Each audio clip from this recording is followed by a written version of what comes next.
Hey everyone, welcome back to another episode of We Listen and We Judge. Welcome back, everyone. So it's been a long time. We should have left you. No, just kidding. Been on a break. Yeah. We've been, down in Mississippi having a good time, but then mom been off to Puerto Rico, so it's couldn't, talk on the pod. But we're back for our final three episodes, and we hope you've enjoyed season one. We are going to come back for season two. If you like what you see, make sure you share it, send it to your friends, comment, just show us some love. And we'd love to hear other topics you'd like to hear for season two. So I just wanted to throw that nugget out before I go into what we're talking about today. Anything you got to say? Season 1 has been a learning curve. Um, I'm excited for season 2. Hopefully, we have some fresh new topics. And if there's something you want us to talk about, make sure you send us a message so Yeah. we can have that conversation or discussion. Right. So today we are talking about the job market. And I think it's important to highlight because right now the job market is not looking so good. I want people to know what's going on now seems a bit unusual. It may be hard for you to find a new job, a new position. And if you are going through that, I really feel for you. I'm sending my prayers, I'm sending my thoughts. And also, if you do need some advice about like interviewing, resume, just tips, I am in human resources, so I do interview a good bit and have advice that I could give you for free. So use that email. We listen and we judge podcast1@gmail.com if you just want a bit of advice about, finding a job. Well, right now, the unemployment rate is approximately 4.4%. Yeah. The economy has slowed tremendously. The job market is tough, but the price of everything is still high. Right. We're looking at inflation still. Hmm. The biggest expense for people right now is housing. Right. We talked about rent being astronomical, even in these small towns where I'm from and live. It's costly Yeah. to live. So we're looking at a high cost of living, but slow wage increases and slow job market. So Yeah. it's tough out there right now. A few things I'm seeing. I feel like the job market has not resurged since COVID. It was a time where they're saying nobody wants to work, quiet quitting, and everyone is basically not coming to work, not coming back, retiring early. Now we're in the forefront where everyone is feeling like it's hard to find a job. There's nothing out there. So between those 5 years, I do feel like companies realize that they can downsize and not necessarily work with such a large workforce. We're seeing a lot of different industries go through layoffs, not just tech companies. That's been a big thing since I've been in the job force, which was basically 8 years ago. Because 8 years, I will be a college graduate.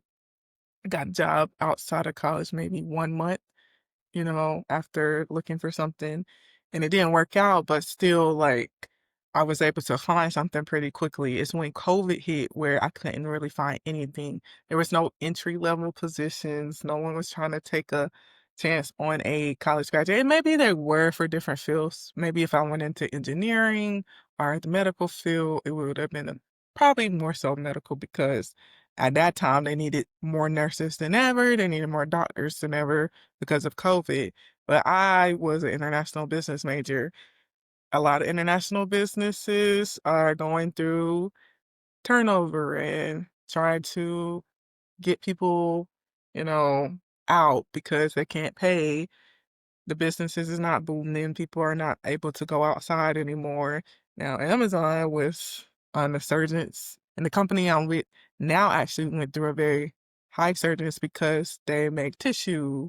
And so at that time, everybody's buying, every time there's some type of disaster going on, people just buy a bunch of tissue and a bunch of water. So at that time, yeah, if I was working there, it probably would have been great. But I was not with that company at that time. So everybody was trying to find a job. And I ended up actually working at Amazon as a regular hourly employee with my degree. I just had to find something. I'm living in Jacksonville, Florida. I have an apartment. I can't just afford to mess up my credit and not pay rent, so I had to do what I had to do. I went through a full stage of let's try it. I did substitute teaching at that time just to see if I would be able to be a teacher. No, I did unit manager trainee to basically be the manager at a Waffle House. I learned how to cook really fast, and I learned that I really do enjoy cooking. I think actually college is where I discovered cooking, but that reinforced it. Even though it was stressful, everybody say you gotta be able to fight to work at Waffle House, I remember and you saying that before. yeah, I see that now, like, some of the employees was really upset sometimes and really wanted to jump you, but you had to talk it through. "Hey, we're not gonna do any fighting. I'm not a fighter." So, I wasn't gonna do any fighting. But then even they had to lay off because of COVID. So, I'm like, "What am I gonna do? What am I gonna do?" I applied to be a manager at the local Amazon, what I'm saying local Amazon, they got like 7, 8, 9 in Jacksonville. So at one of the biggest ones, Jax 2. And I did not get it, but then my boyfriend at the time, he was working there. He was like, why don't you just apply to be, a regular worker like I am and just work your way up?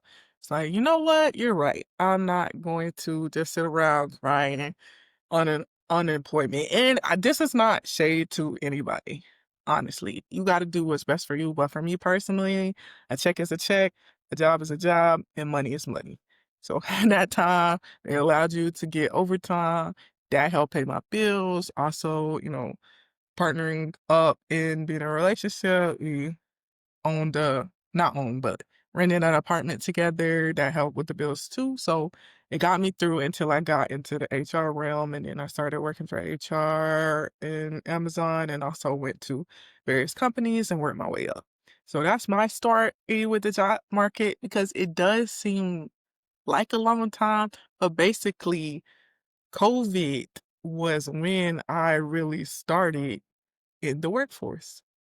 Basically, I graduated from college 2018, so I really only had 1 full year of working without COVID, so that was my, slap in the face, like, you gotta do what you gotta do, sometimes you gotta start over, and a lot of times, the degree may not matter to people.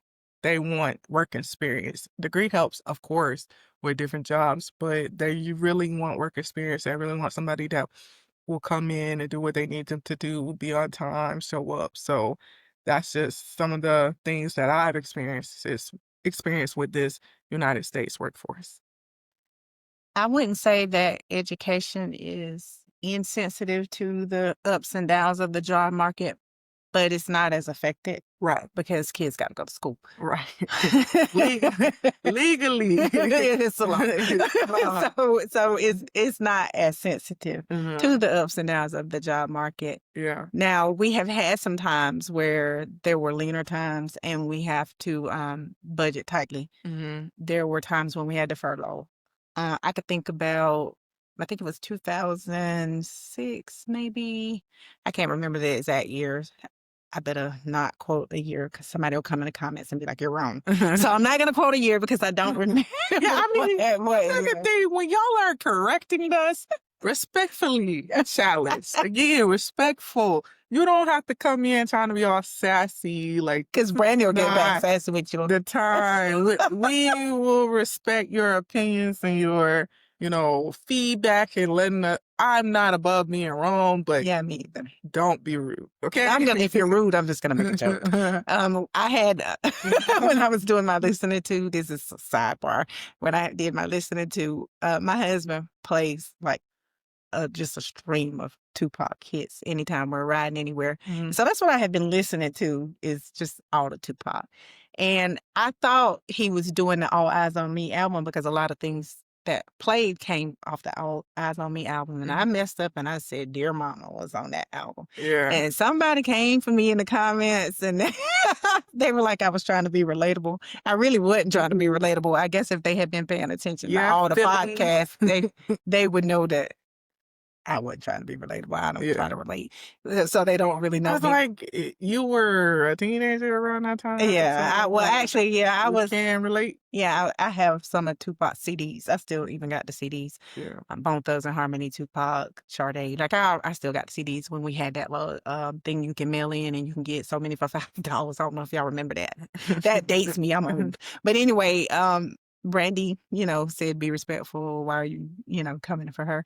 And I was just like, I ain't mad at you. Yeah. Play on the Tupac song. Like, "Hey, man, it's But not that serious. yeah, yeah. He's not here to see it, so, like, I don't know where you're at." But anyway, so I'm not gonna quote a date, but back when we were going through the first recession, and I think Obama had just taken over the Oh, presidency. 2007 would be the See, I recession? knew it was somewhere around there, Yeah, but yeah. like I said, I didn't want to quote it.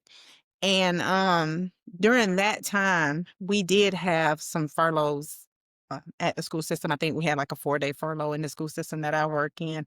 And at that time, I was working on my higher degrees because I finished my doctorate in 2009. Mhm. And I think it was a while before I knew I was able to realize, like, whatever. I didn't know how much I made from getting my doctorate because we were furloughed for Yeah. those number of years. So when I finished, I mean, I everything felt like a raise to me.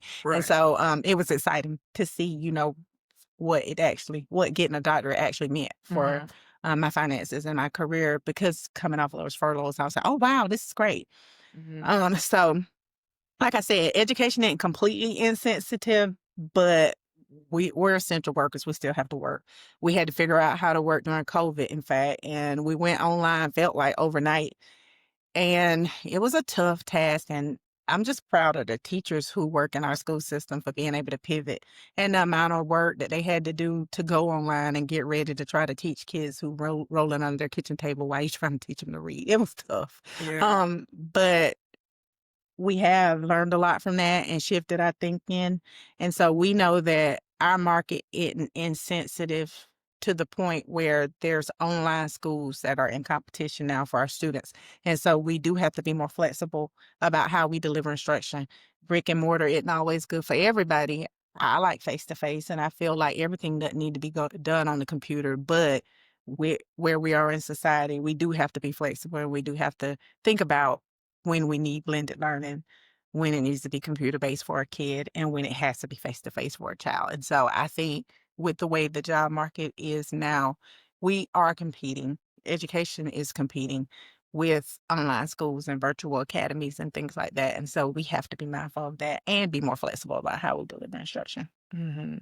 I didn't even know schools got closed down until I got to Jacksonville. Like, they had a couple schools.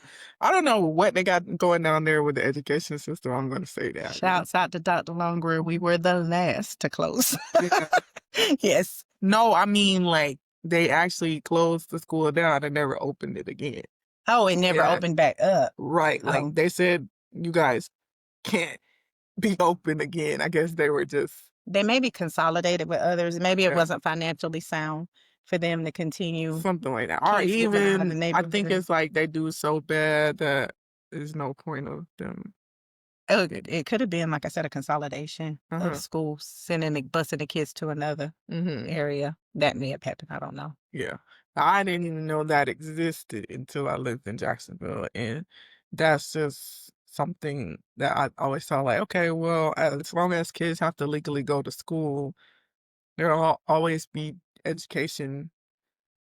And a lot of times people are telling you, hey, you can't find a job, you have a degree, go be a teacher. Don't do that. Yeah, I would say don't necessarily do that. No, if you don't like kids Yeah, and that's not your jam, we prefer you don't come into yeah. I education. don't think it's nothing wrong with trying it, like, trying to see if it will be for you. This is what I did, do substitute teaching, and then I saw, "Hey, this isn't really something I wanna do," and it's not necessarily that I wasn't good at it. I actually got offered a full-time job for several schools because the kids really enjoyed me, and I enjoyed the kids, but honestly, that's not what I envisioned for my life Right. as a career, and it would be hard to adjust that.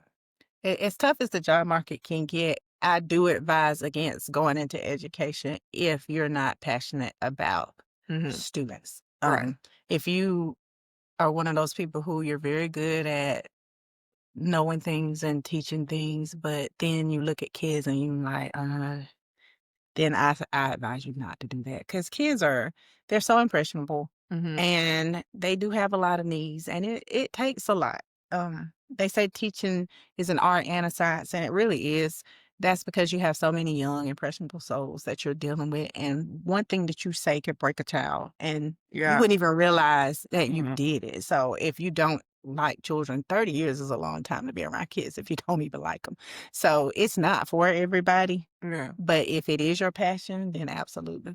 And you can ruin a child's life. So let's Yeah. not do that. Again, if you are considerate on the borderline and you don't necessarily hate kids, it's not the worst thing in the world to be a teacher, then again, try substitute teaching first, but don't dive head first either, saying, oh, I'm going to go teach, unless that's what you wanted to do, in my opinion, too. I think those are one of those jobs you have to have passion for.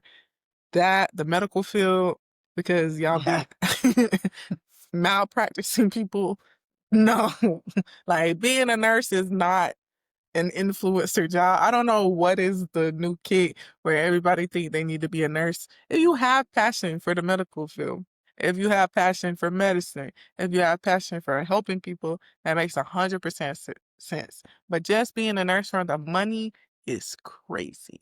It's so many other ways to make money. You literally have people's lives in your hands. Don't do that. Like, I'm sorry. Yeah. It's just crazy to me. The nursing takes a lot of patience Yeah. and skill. I mean, Mhm. that's a skill as well. And I feel like the medical field is one of those fields that's not as sensitive to the Mhm. job market as well, because people gonna always need care. Right. There'll always be people having babies, people sick. And the key So word is care. If you don't care about people, don't be a nurse. yeah, you gotta care. Yeah. But I feel like it's like education, less sensitive.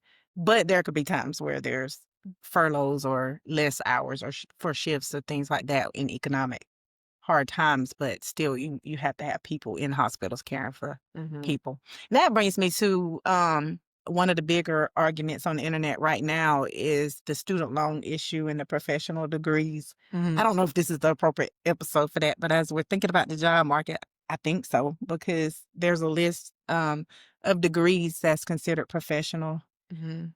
And basically, when the degrees are considered professional, the government will loan you more money in student loans in order to get that degree.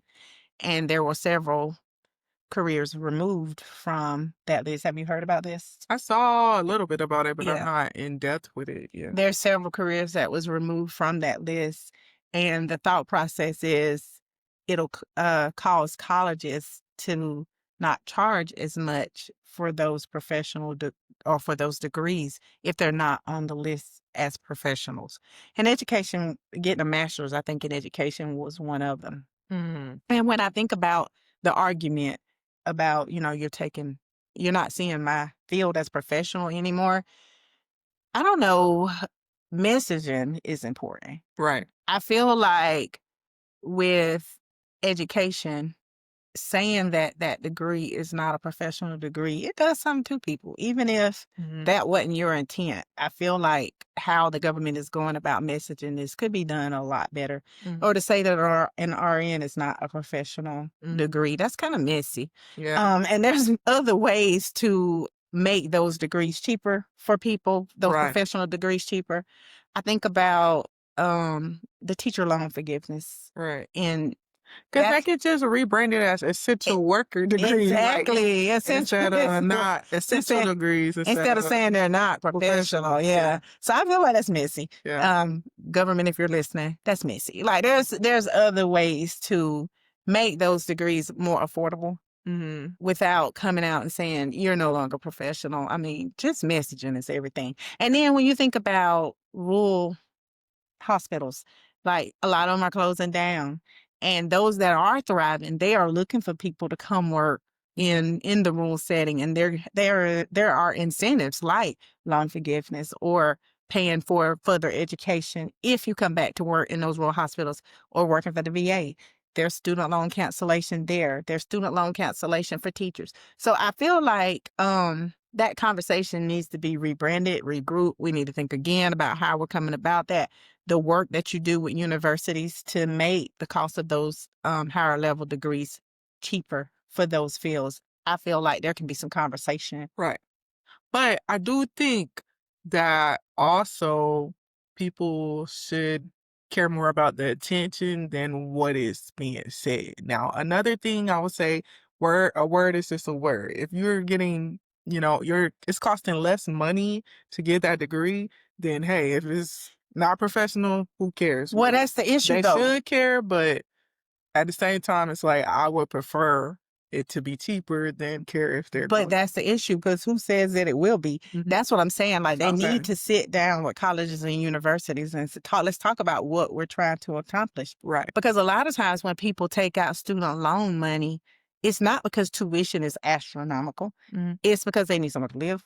They need Right. something to drive. They Right. have to have everyday life expenses, and they can't work as much or to the degree that they would like to because they got class still or Right. because they're doing a lot to get that degree. And so you got to think about some of that loan money is not about tuition. Sometimes it's about, I'm just trying to live while I'm Right. Right. in Right. school to do X, Y, Okay. Z. So before doing the removal, then they should have came up with a distinct plan of what's I going feel to like there should have happen. been conversation with Yeah. colleges and So universities. they're kind of in motion of something, but don't really have a clear Right. path. Because I think, like, let's take the university system of Georgia. I think most of the public schools within the university system of Georgia and even private, I think there's always conversation about tuition costs. Mhm. So depending, and I'm talking undergrad now, Right. I feel like with public universities, it really doesn't matter which school you choose. I think tuition is about the same per credit hour Mm-hmm. wherever you go. And so this conversation gets confusing and messy because once prices have been set per credit hour, then the conversation about professional versus non-professional degrees gets weird for people. And so I feel like there needs to be a conversation about when people borrow this money, what are they doing with it? Right. And here's another thought while we're on this. When you think about how much it costs to buy a house, Mm-hmm. and you think about what they were willing to loan a student for college, Mm-hmm. you will loan an 18-year-old, 24-year-old 50 to $100,000 to go to school, Mm-hmm. but then you won't loan them that money to buy a house. Right. I feel like that needs to be another conversation as well. So the way we do business in America when it comes to the job market and things, I guess essential things that we're trying to buy, like housing Mm-hmm. and food and car payments. And then we have these student loans. And the way interest is on all of these different things, it feels gamish to me. Well, Like we're I playing a game with I people. think, yeah, I think we would have to go back to talk about why they even removed room and board from tuition and separated it in the first place. A lot of these colleges are trying to get a profit more than they're trying to educate people. But that is another topic for another show, honestly. Because I would have to do some we could research on it. go into that for real, but there is a reason why they removed it in the first place, and that's all about the dollar. Has room and board was room and board included? A lot of places it's used to, like, but certain ones stop. So I don't even remember it being included when I went to college, but yeah. maybe, I don't know. I mean, I know there was a separate cost for tuition versus dorm Hmm. versus meal plans, like you had to buy all that stuff separate. Hmm. But why is another question too. Like, why is this so separate? Well, there's lots of conversation to be had anyway Hmm. about all the things when you think about um the job market and preparation. Is a college degree even essential now? Is tech school the way to go? What's the high demand careers? Because Hmm. right now there's a list of high demand careers, especially in Georgia. There's a list of high demand careers in Georgia. And there's a lot of credence being paid to making sure that we expose our kids to those types of things. So I'm thinking about like cybersecurity is on the rise, and that's because thieves won't stop thieving on the internet. But when you think when you think about, I know you hate for information to even be out there now because folks is Yeah. always doing something mischievous and they're probably geniuses, so if you could take that energy and do something else with it, public service announcement. But anyway, feels like cybersecurity, certain parts of engineering, of course, healthcare is still gonna be high demand. And education, just trying to make sure the educator pipeline and the leader pipeline education leader pipeline, What continues to grow. one of the underrated ones that's actually building in Georgia that many people need to look into is supply chain and supply chain management. Logistics. Yes, because we're going into that. A lot of businesses are working with the ports and working with, transit. So a supply chain management degree would probably be a good one for those who aren't necessarily sure or doesn't have a discipline like engineering, law, doctor. Like if you want to go into business, that's a good one to go to. Absolutely. Finance is always going to be a really good one too. Like getting into compensation, getting into finance. They always need that. I would suggest that if you're going to go the business route as well. So those are the top two that are very underrated for people as well. I would think, real estate and risk management as Mhm. well. We always gotta pay insurance to everybody about everything, so Yeah. risk management might be another one that Mhm. students who are in the business colleges might wanna look at. Yeah. But I mean, I don't necessarily think you have to have a degree to move up and make a nice living. But there are certain, I would say there are certain companies that you definitely like having a degree would help you benefit from. Honestly, taking international HR management helped me a lot because it had me get to more up to speed when I worked in HR. A lot of people don't realize like everything you have to do with it. You kind of dumped on a lot of times too. So if you don't deal with stress well, it's not a good position. And then I did not realize how much I would be using Excel in my career. If somebody would have told me you use Excel almost every day, and I don't mean just like looking at spreadsheets, but actually like doing formula, doing formulas, formulating data, dispersing the data to different people, making it make sense, telling a story about the numbers. That's a big one that people do not talk to. Not Sound like us, we got a spreadsheet for everything. Yeah, not so much as the entry level positions, but once you get higher up into HR, like business partner level or generalist or manager, you're going to be taking some type of data and manipulating it, mostly over time. And then turnover, that's a big one too. So if you are interested in that role, just if you're good at Excel, you'll have a easier time. If you're not so good at Excel, get good at Excel. That's the one piece of advice I can give to you. I think another growing field probably is business analytics. Yeah. People who are able to use ERP systems, Mhm. probably Yeah. something to look into because a lot of these companies who deal with operations Mhm. are looking for lean six or well, what is it called? Is it lean six or six ways to like Six reduce Sigma and defects? Yeah. How do we reduce our defects? How do we improve our production quality? So business analytics probably is a a, growing one. a lot of times they also want people that's good with tech on those positions too. If you're like a tech guy, you're probably more likely to get those roles as well because they want you to be able to know the systems and maybe even help implement them. Because a lot of business are also going on to like SAP, Mhm. especially with everything being technology based. You just need to know that. But before we finish, I do want to give people advice to just make sure, and this is a nugget for anybody that's interviewing. When you are going to interview for a company, do some research about the company. Practice interview questions. Don't just tell them you were a hard worker and you come on time. You need to have distinct stories about what you did, what was the issue, how did you solve it, what was the results. I recommend the STAR method to a lot of people. It's situation, task, action, result. There's other different methods that's similar to it, like SBO, situation, behavior, observation. They're all the same, just regurgitated. Somebody wanted to sound smart today and just came up with the same thing and used another acronym. But just do your research, tell your stories, give your results, and talk about you.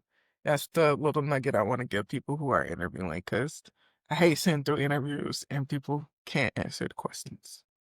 One of the pieces of advice that I will leave with you is coachability. Mhm, Make sure that you are able to show that you are coachable, mhm. able to take feedback. And if you are going into a leadership interview, make sure that you are able to model and give feedback and have courageous conversations Conflict with resolution. those Yeah. who will be in your charge. And you have to have specific strategies about how you'll go about that.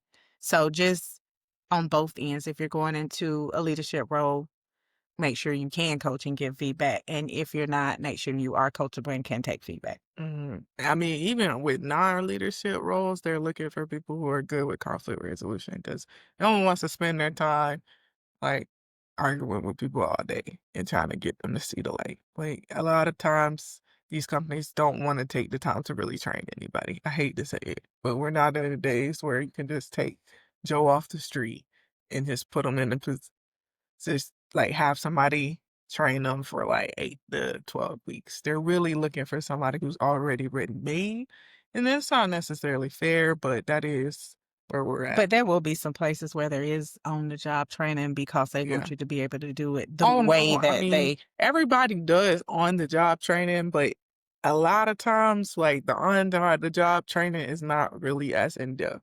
Like you might be training for a week and they want you to right. be ready. The main thing though is them showing you how they want things done because from different companies do things differently.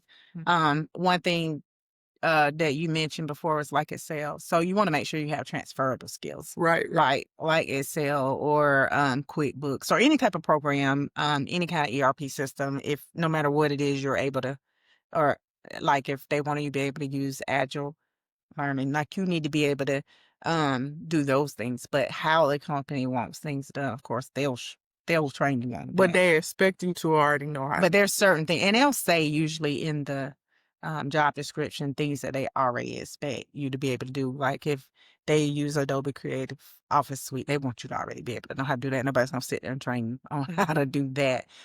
But the specific way they want certain things done within the company, there will be yeah. some type of training. I just know, like, And when that happens, you can't be like, "At my old job, we did this," or blah, blah, blah, blah, blah. You gotta be coachable, and you gotta be able to take feedback. a lot of times, like, they could just take somebody and teach them all those things and, like, actually have programs where they let people come in, "We'll show you how to do this, this, and this."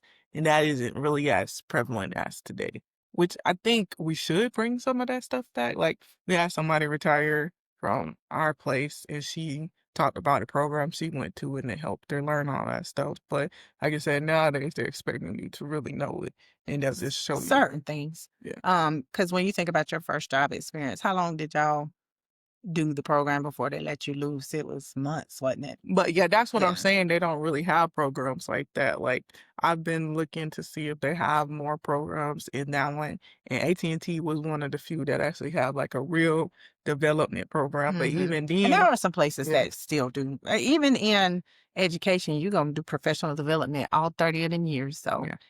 be ready to Even continue to learn and think. even then during that program, we kind of had to know how to do this stuff already. That it wasn't really like, hey, this is this, this, and that. Like we spent most of our time actually just But I still say I'm not sure like what kick we're on right now, but I still say like no matter what job you're in, you got to be coachable mm, and you got to be willing to take feedback because things are gonna happen and somebody's gonna have to model for you. No, I want it done like this, and then you have to be willing to say, okay, let me try that and I'll do it that way, or thank you for the feedback. I'll make that correction because there's gonna be corrective action no matter what the job is. And now that I'm even thinking education, there's gonna always be times where if we have a strategy, someone will model that and then you will try it and you'll get feedback on it. And if you get it down pat, you'll get feedback saying, hey, this is exactly what we needed your kids to show growth, or let me send someone in to model this for you or whatever. So I feel like no matter what the job is, there's going to be opportunities for coaching and feedback, and people have to be willing to listen to that, because that's why you have middle level managers. That's why you have higher managers. Their role is to make sure that everything is running smoothly and you're meeting the company's vision and mission. And if not, then there needs to be some feedback to those who are carrying out the mission and vision. If not, how do you even know if you're, going toward what you desire and if you're meeting your goals? So it's going to always be some type of coaching and feedback, and coachability is huge. Yeah, that's what we're trying to work on right now is getting people to actually get that feedback. And it's hard sometimes. Like you like somebody and you don't really want to hurt their feelings, but they do need to hear what they need to work on. Yeah, So, before we went down that real long path, that's actually what I was saying, is if you're going into a leadership role, you have to be willing to have those courageous conversations mhm. and give good feedback to your employees. And if they don't know what you're talking about, you have to be willing to model that. And then what I was also saying is, as an employee, you have to be willing to you take that modeling and do what you see and take that feedback and make improvements, Mhm. no matter what the job is. Yeah, I agree. I was just talking about like training a lot of times. What, like you said, the transferable skills, they want you to already have those. So people just need to make sure they got those transferable skills. But what you're saying, like the soft skills, yeah, you'll always get coached on that. And if, Well, even things within the job, you could get coached on. Because let's just say for us, we have a new reading program, and it's asking for strategies, or we have strategies that we have not used before. Then there's going to be training on how to do those specific strategies. Because the one thing you don't want to do in any field is have things that you desire and don't provide clarity for those who are working for you. There's nothing more frustrating for a worker, um, to be asked to do something and then it's not clear. There's no clarity. And so I'm just saying, from a leadership standpoint, you have to make sure that you've provided that clarity. You mhm, provided that feedback, because it's frustrating when somebody wants you to do something and you think you're doing it and then you're not doing it, but there was no training or clarity on how this is supposed to happen. yeah, I agree. And I think education definitely out of all the fields are, areas that you can work on, they definitely have it down pat. Like teachers go through a lot of development and that is a good model. I just wish it also was like in some of these And businesses it too. and it definitely should be, and those who get it right, it is. Right, right. Those who get it right, it is. I agree with that. But a lot Because of times people just forget, like, sometimes we gotta tell the people. Like, exactly. I agree with what you're saying. Like, we gotta tell the people what we want. I Sometimes they expect, like, okay, they'll know. I can remember my little bit of time in business and retail, and the one thing that those who work for me would always say is they appreciate Mhm. the direction. Like, I would Right, always give direction, and then I would get out there and I would show them, "Hey, this is how we want it done. right. This is, the way I want this set sail to look or whatever." And so I feel like that if that happens in any field, people would be appreciative of that, because, like I said, there's nothing more frustrating than you having a vision for something and then you're upset because the vision is not coming to fruition the way you thought it should, but then you never gave the training or feedback or provided that modeling and clarity to those who work for you Yeah. so that they can do, because there's a difference between can't do and won't do. And sometimes it might be a can't because the training or the feedback or the whatever wasn't there. Right, right. I feel like that's kinda why we should do a little conversation on leadership because I do feel like it is a big struggle in leadership. Like with people who are uncomfortable having those conversations. If you can't have those conversations, then you probably have to look deep down and see if you should be a leader. There's room for people just to be individual contributors too, not necessarily leading people or, training people, but just giving their, work to the company in a silo. And it's not a bad idea for companies to have someone there who train leaders Mhm. on how to have those conversations. There could be simulations or role play or whatever. It could be you sit in to coaching conversation, and then you give that leader feedback on that conversation, or you model how that conversation needs to happen. And then the next time it has to happen, you sit in on it and you let them do it, and then you give them feedback on how they've done it. I think companies who do that get it right because they say leaders are born, but I don't believe that they have to be a born leader. I Mhm. feel like you can develop somebody with the right skills into a good leader. Mhm. It just has to be the development. Mhm. I think the only drawback is if you're not good with conflict, it'll be hard to get over that hump. Absolutely. Yeah. And most people may not be bad at conflict. They just don't have the conflict resolution skill Skills, set. right. And I think that could be developed. Now, once you have worked to develop that, if somebody still can't do it, it's just not in them. Right. but It's but if you have given them the tools that they need to be able to be good at conflict resolution, I feel like because some people are really naturally good at it. mhm. I can tell you to get somewhere and sit down with a smile, but not everybody. Like they might get upset but you have to figure out who can be developed into a good leader and able to do that. Yeah. It is a hard skill to develop if you're not good with conflict. Also, if you think conflict is a bad thing, because it's not also a negative thing. It is actually positive. Sometimes you don't grow unless you go through stuff. So that's just the only thing I can say is don't always look at conflict as a negative thing. Like you could just be avoiding an issue that really Right. needed to be solved Conflict because is you're only negative if you don't handle it. right, right, right. Yeah. Yeah. But it is times where, like, sometimes things don't have to be said. It's just like you gotta figure out which one is it. It's just hard dealing with people. Yeah, because what do I always tell you? People are what? Pe- People, so People are people.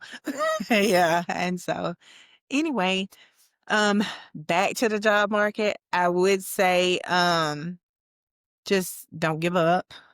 And like Brandy said, practice. Make sure that you answer questions fully if you are being interviewed or if you do get an interview call. Look that company up, find out everything you can about them. We didn't talk about AI and its effect on the job market. That could be another conversation for another time because that could be a full conversation. I mean, But I think a little bit because we talked about layoffs and we yeah, see that AI AI is is affecting that. that. So Absolutely. people are sending jobs to different countries and also using AI to replace some work. All right. So, what are you listening to? So I was doing a workout with Mike Peel. It's on YouTube.